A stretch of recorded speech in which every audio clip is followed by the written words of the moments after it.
ఉమ్మడి ప్రకాశం జిల్లా చీరాలలో భారీ చోరీ కేసులో ఇద్దరు నిందితులను చీరాల 1 టౌన్ పోలీసులు అరెస్ట్ చేశారు.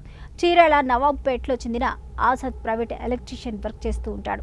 ఇదే క్రమంలో చీరాల పువ్వాడవారి వీధి నివాసం ఉంటున్న బీఈడీ కళాశాల కరస్పాండెంట్ ప్రసాదరావు ఇంట్లో కొంతకాలంగా ఎలక్ట్రికల్ పనులు చేస్తూ ఉన్నాడు. ఆన్లైన్ బెట్టింగ్లకు అలవాటు పడిన ఎలక్ట్రీషియన్ ఆజాద్ ఆర్థికంగా తీవ్రంగా నష్టపోయాడు. మరోపక్క బ్యాంక్ అప్పులతో ఇబ్బందులు పడుతున్న స్నేహితుడు మునీర్ సంప్రదించాడు.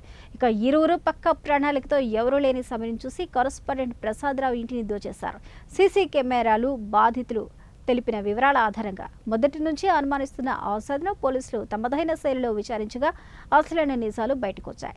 నిందితులు చీరాల మండలం కొత్తపాలెంలో ఉన్నట్లు సమాచారం తెలుసుకుని 1 టౌన్ పోలీసులు వారిని అరెస్ట్ చేశారు. నిందితుల వద్ద నుంచి 125 తులాల బంగారం ఆభరణాలతో పాటు 1,50,000 నగదును స్వాధీనం చేసుకున్నారు. ఆన్లైన్ బెట్టింగ్లో వ్యసనాలకు అలవాటు పడిన ఇద్దరు యువకులు దురాశతో దొంగతనానికి పాల్పడ్డారని అడిషనల్ ఎస్పీ విఠలేశ్వర వెల్లడించారు. బంగారం మొత్తం విలువ 1 కోటికి పైగా ఉంటుందని ఎస్పీ తెలిపారు.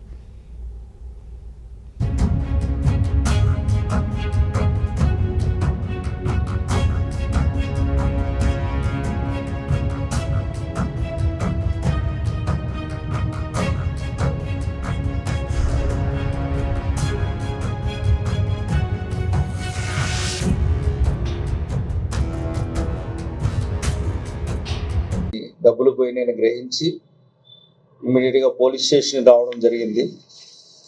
పోలీస్ టీము ఇమ్మీడియట్గా ఆ నేరస్థలానికి వెళ్ళడం జరిగింది. నేరస్థలాన్ని పరిశీలించారు. క్లూస్ టీంతో కూడా వచ్చింది.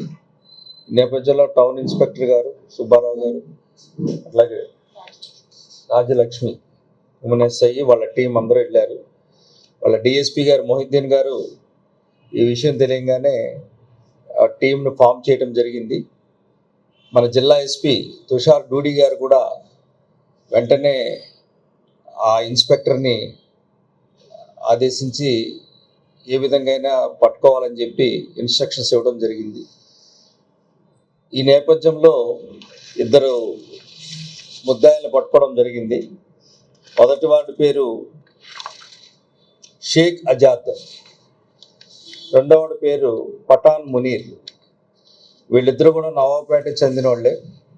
దీంట్లో షేక్ ఆజాద్ అనేవాడు కరెంటు పని వచ్చి వాడికి.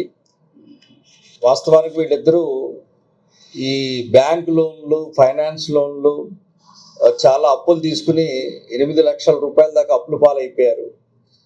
వీళ్ళు ఈఎంఐలు కట్టలేక వీళ్ళు ఒక ప్లాన్ చేశారు.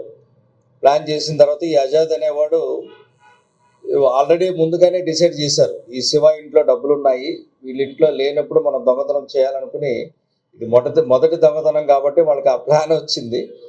ఇద్దరూ కలిసి ఈ ఆజాద్ ఇంటికి వెళ్ళారు, శివ ఇంటికి వెళ్ళారు ఆజాద్. అప్పుడే ఆ కరెంటు పోవడము, ఈ కరెంటు పని తెలిసి ఉండడం వల్ల ఈ శివ అంటే ఇంటి యజమాని అయ్యా కరెంటు పోయింది అది చూడమని చెప్పడము. ఆ సమయంలో ప్లాన్ ప్రకారమే వీడు మునీర్ అనేవాడిని ఈ కరెంటు తీసేసి ఇంట్లోకి నువ్వు వెళ్ళి దాక్కోరా, నేను కరెంటు పని చేస్తున్నట్టు చేస్తా, నేను కరెంటు తీసేస్తాను కాసేపు, అయిపోయిన తర్వాత వాళ్ళు బయటకు వెళ్ళిన తర్వాత మనం దొంగతనం చేద్దామని ప్రీ ప్లాన్డ్గానే చేసుకుని వీడు కావాల్సినగానే కరెంటు తీసేశాడు.